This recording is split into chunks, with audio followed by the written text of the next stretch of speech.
But before I know you're getting excited to come back to the lab, I thought I was going to get a chance to do a live presentation of the Liberty lateral SI system. So make sure you come by that cadaver. You're going to see that it is a very nice, smooth technique that we can easily get one screw into the place and have a good compression right in front of our eyes with 20 millimeters of compression on the wing side and about 15 on the threaded body side. So it's a pretty exciting procedure. I'll kind of break into the next thing here. We talked a little bit about peripheral stimulation earlier. We're going to do a little bit of a sprint presentation. Dr. Harstrom's going to do a little of NALU. And so I'm going to start with just showing you something really simple. I talked about earlier a lot of the indications for this. And remember, we talked about the cluneal nerve and how it's kind of one of those forgotten nerves, right? Like the SI joint, people always forget about the SI joint.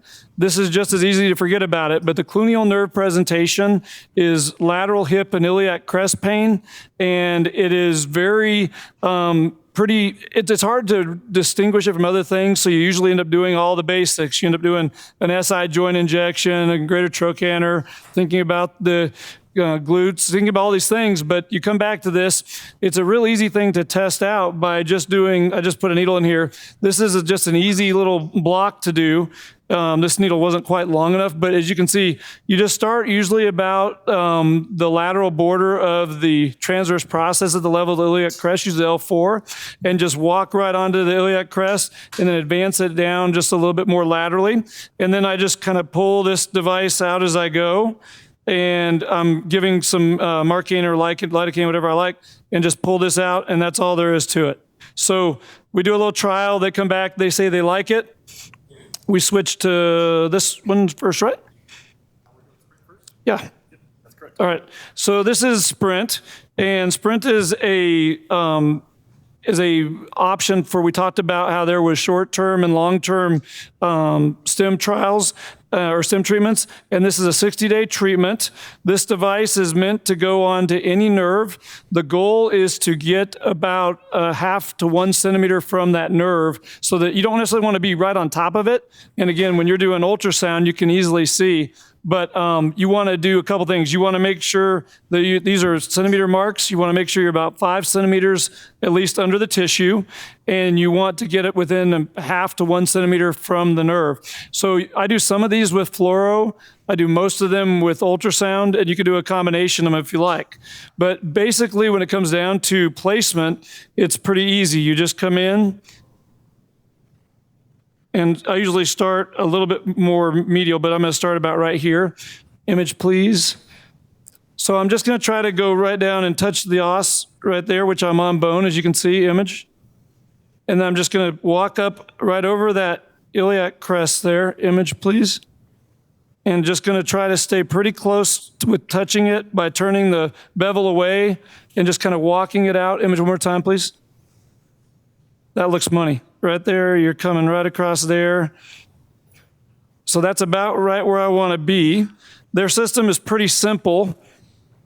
All you have to do is then twist this out with a counterclockwise maneuver. Pull this part out, leave the introducer in. And then this is the introducer that has the lead here. The lead is coming out the end. There's a small little tine on the other side that catches on the soft tissue. And so it's a pretty simple placement when it comes down to it. You're just going to advance this in till you get to the level where it's all the way in, and then just twist it. This is going to be a clockwise twist. Picture, please. And it looks like it's pretty good placement, right? So then all you have to do is we want to kind of remove this whole thing as one device. So you just kind of hold down, give it just a little snug pull, kind of hold some pressure here, and grab this as it comes out. I think I got it. And take a picture. And that would be all you have to do. And you hook this up with a little device here. These little yellow things attached to it. It's a little bit, yeah, why don't you show that real quick here. Come on in and show that. You have a microphone, go for it. All right, so this is the The battery and pulse generator, this would be outside the sterile field. And if this were a real case, Dr. Stevens would string a test cable to me. I'd plug it in to the battery, and then with our handheld remote here, we would confirm sensation with the patient in their area of pain. So we have two settings. We have a 12 hertz motor setting and a 100 hertz sensory setting. Either way, the procedure is the same. Like Dr. Stevens said, 0.5 centimeter to 1 centimeter away, remote to the nerve with our monopolar electrode. Once we've confirmed paresthesia into the patient's area of pain, once that lead has been deployed, just a little drop of dermabond, and then the rep would hook everything up in the post-op area and get the bandage set up, all the cables set up, so all the implanted things are done. Obviously under fluoro, and then the rep takes over afterwards to do all the exterior cabling. So as doctors, all you have to do is what I did. And then what you have to remember is that this is something that's going to be in the patient for 60 days. And so they're going to talk about, maybe when you come to their station, a little bit about like weekly dressing changes and how to keep the skin puncture site from getting infected. But the idea here is it's a 60-day treatment, but after you remove the device, there's residual effect. And you're saying there's up to about 2 years data out there showing that there's residual benefit after you remove the device. Because that's always the question mark, is people say, okay, so do you do this? And we talked about this earlier, and then put, an alu or a Curonics in after that. What they're pretty much promoting here is that their data is showing a residual effect even after the device is removed.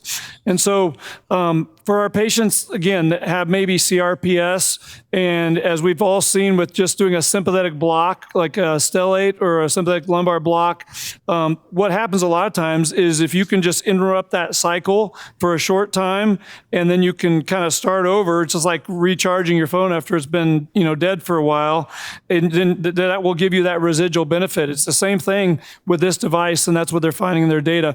That was presented, I think, at Aspen, was it this past year. So I heard that and I thought that's pretty exciting upcoming work. And so as you can see, this is going to be pretty basic for placing anywhere. That it's not very surgical at all, and it's something that any of you can do starting tomorrow. So do we pull this up? Just give it a little pull out. Anything you want to add to that, Ian? I would just say that any peripheral nerve that doesn't innervate the face or top of the head is on label, one that you could target. And like I said, that 12 hertz motor stim, that's more for multifidus atrophy or post-stroke subluxation in the axillary deltoid region. Most other nerves would be that 100 hertz sensory. Okay. And that's kind of a really broad indication. Okay. That's great. So no, this is great. So it is one of those things we want our reps to be involved and present. And so it's really helpful to have them here. We're going to go ahead and take advantage of having a local all-star here. Dr. Harstrom is here. She's a local interventional pain specialist who does a lot of NALU. So we're going to share the stage a little bit. And so when it comes to question and answers, you're probably going to have to address it to she or I, or maybe there'll be questions we can both answer. But I want to give her a chance to show you what the placement for the medial branches would look like. So take the stage. Yeah, thank you so much, Dr. Sure. Stevens. Of course. Hi. So excited to be here. Thank you so much for including me. I want to take a quick opportunity to just talk about the more permanent solution to peripheral nerve stem. And with me today, I have the NALU product. I'm going to show the product here in details. We all get a chance to look at it. So this is the smallest implantable pulse generator on the market. So very, very small, about 1.5 cc in volume, that connects with an external therapy disc, the battery, with a bidirectional type of connection, which is the only one on the market that can actually confirm proper placement over the pulse generator, as well as connecting back to the disc. So patient is always getting the predicted and set outcome of the stimulation. So different than the Sprint system, we actually have a trial for this type of implantable device. So with a trial, we usually use a temporary 8-contact lead. I don't know if we can zoom in on that. And for the permanent placement, we have a timed 4-contact lead. It's a little bit shorter. For different targets, usually, if I did like a cluneal nerve implant, so like Dr. Stevens just demonstrated, I would use still my 8-contact lead because it has a little bit better range as we program around an area where we have nerves kind of running in a different course. And then for most implants, I would use this type of timed system. So to start off with, when we do medial branches, targets, we're looking for that typical facetogenic pain patient. Same patient you would do your every 6-month or 12-month radiofrequency ablation procedure on. So many of these patients that would be good candidates for stimulation would also already be in your practice, and the patient you've been repeatedly doing RFAs on for a long period of time. So that's what I found in my own practice, that I have patients with diminished response, or they get fatigued from repeating the same procedure over and over again, and they come in for a more permanent solution, and that's what I can present today. So when we talk about facetogenic pain, again, we talk often about the lumbar branches. We usually target the L2 medial branch for this procedure, and we do so over the L3 vertebral area, and the target is the transverse process as it connects with the SAP, just as we would do in a radiofrequency ablation. So let's find that. And before I do any procedure, of course, patient selection is important. I look for that typical facetogenic posterior column patient pain pattern with positive KEMPs on exam, maybe some facetogenic facetoarthropathy on imaging as well. Let's find L3. So we can go up. We're going to square off those end plates as well, and we're going to target. Let's pick the left side here.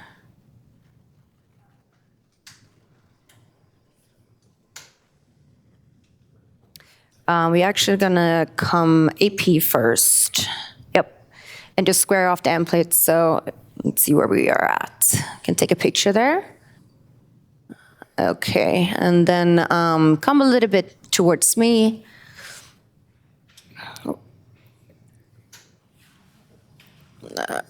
Picture there. If you think of anything I didn't say, Okay. I'll put a second on the mic here. And it looks like we already have a little bit of a caudal tilt. Can you just move the whole C-arm this way?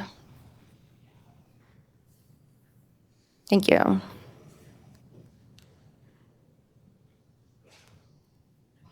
We've all been kyphoed. Yeah, I know.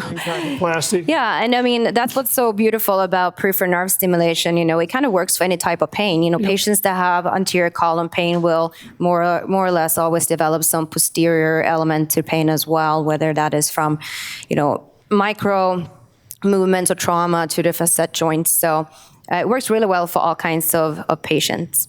Okay, can take a picture. Picture. Picture. So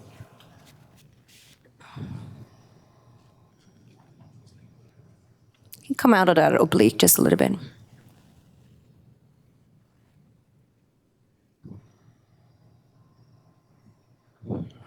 Picture again. All right, there we go. Picture. Picture. Okay.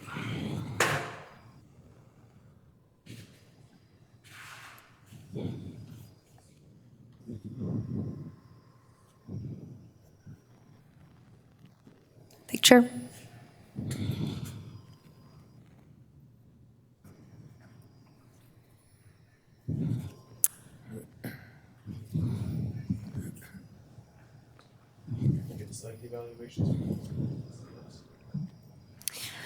So what I'm doing here is I'm touching down on the transverse process, and then I just want to give it a little bit of a tilt and walk right off that process. Take a look there and take a lateral view now.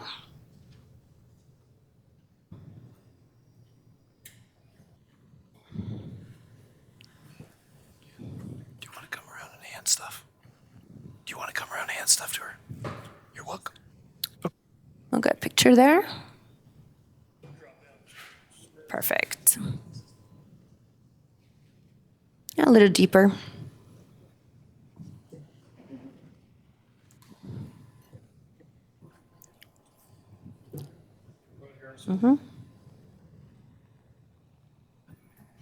So as we can see, we have that needle resting nicely on top of the transverse process. Trying to advance the lead here. Can you give me another picture there? All right, so the target here is to be just about 50%. You don't want to be too close to the vertebral body, but just about transecting about 50%. So we'll take another picture, just about there. And of course, we're not going to go into the neuroforamen at this point. Can you go live here? So here I'm positioning my lead as I'm pulling back on the needle.